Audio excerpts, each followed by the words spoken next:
مشاهیر علم و ادب.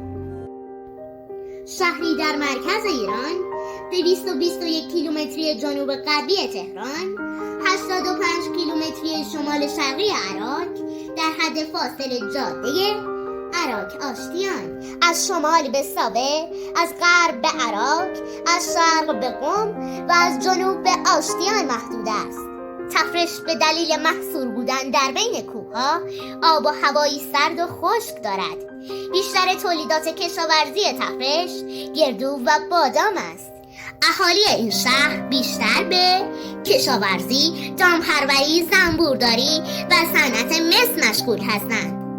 زبان اصلی مردمان تفرش پارسی باستان و فارسی نو است.